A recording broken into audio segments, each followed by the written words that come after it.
Right then, let's have a look at 3 players that are currently at the club we think are going to improve under Erik Ten Hag. So, with his tenure at the club officially set to begin, there is several mountains he needs to climb in several different areas, and getting the best out of the current players is going to be a big need for him.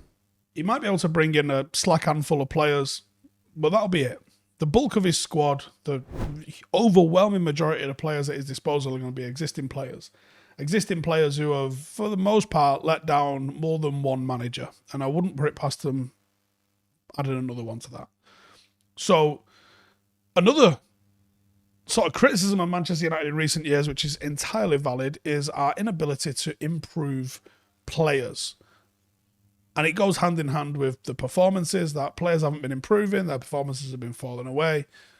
And there's not many players that you can point to, and some might even say any players you can point to over the last however long that have actually improved whilst in the first team at Manchester United. Now, that's something Ten Hag's done, though. Did it very well at Ajax.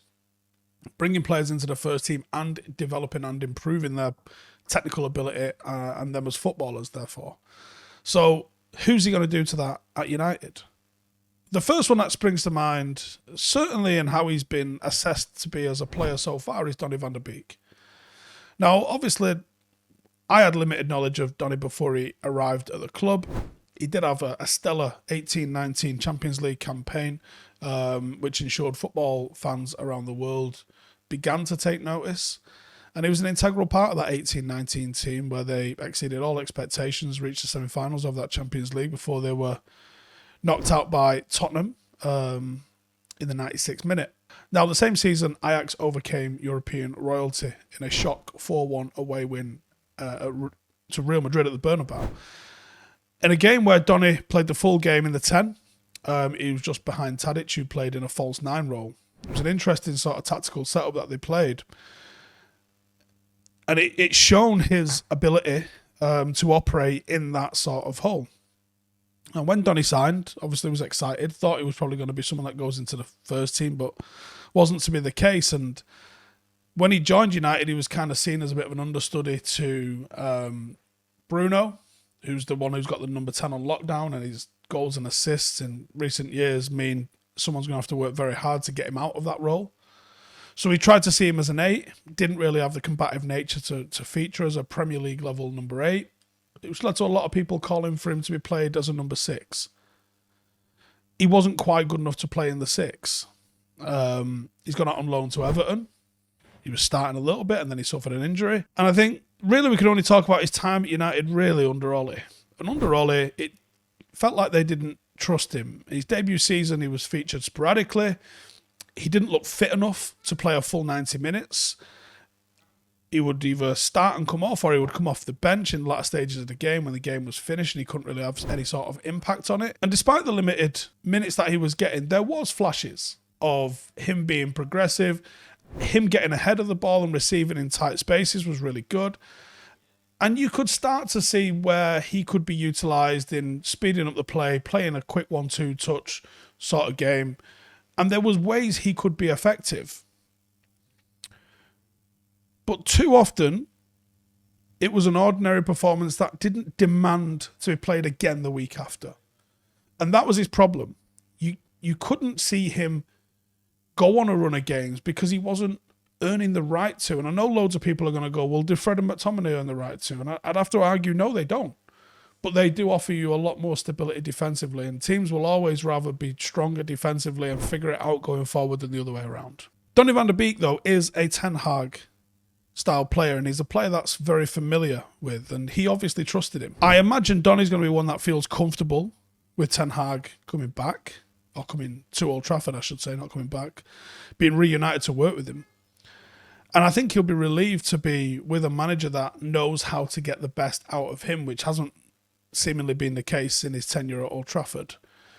But I think he's the obvious one that you're going to expect to see a rise in what we've seen recently in terms of performance because of that prior relationship and that prior trust, which is the most important thing between a manager and a player. The next player I think you're going to see bits from is Marcus Rashford. I think a lot of fans are expecting and hoping for a turnaround in the fortunes of Marcus Rashford, who was so poor last season, entirely ineffective.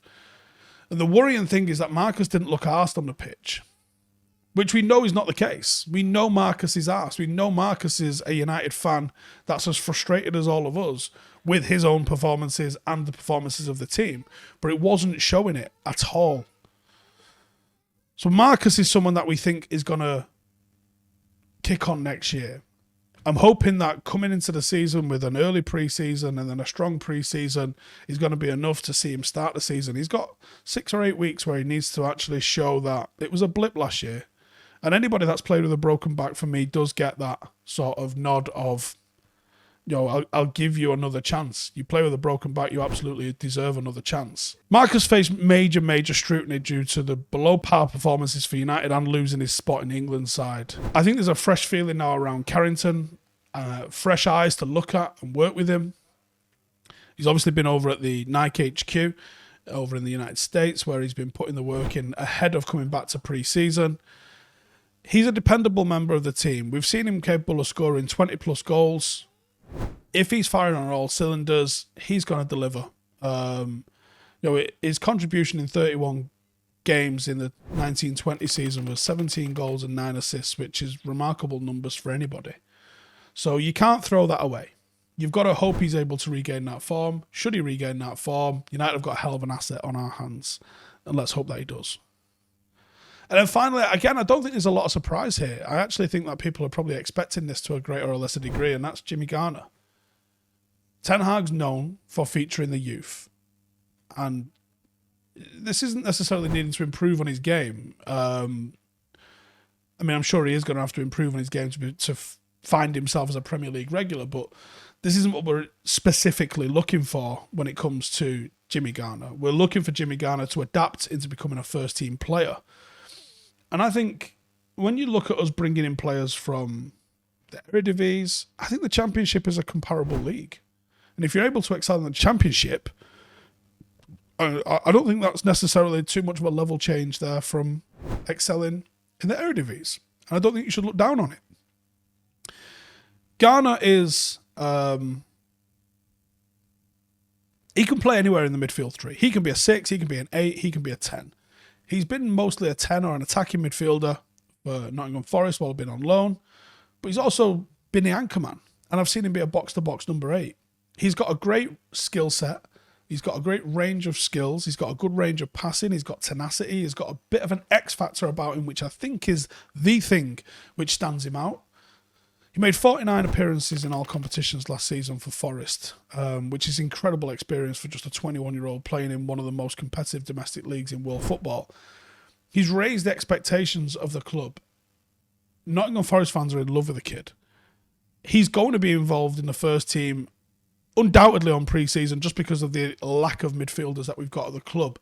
And his versatility is something that's going to really stand him in good stead because United do need backup at 8 and we probably need a starter at a 6. So he's going to be given those opportunities over pre-season. And if he does exactly what Ten Hag wants from him, why would he go and buy somebody if he's got someone right there? He's no worse than McTominay and he's no worse than Fred when played deeper. He could easily just walk in and find himself a first-team regular. But I think he's also one that Ten Hag could mould to be exactly what he's looking for from a midfielder as well, because he's got the technical ability. Well, that's the 3 I think. You guys let me know in the comments. Do you agree? Do you disagree?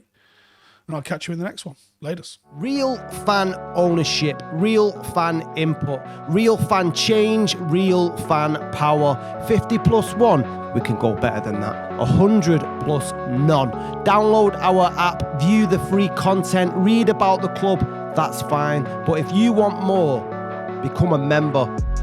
To vote, to go behind the scenes, to make an impact, interact with a global community around the world, influencing how we grow, where we play, club ethics and values. The more members we have, the faster we grow. Support the club, run the club, own the club. This is ours and no one will take it away. The future is in all our hands.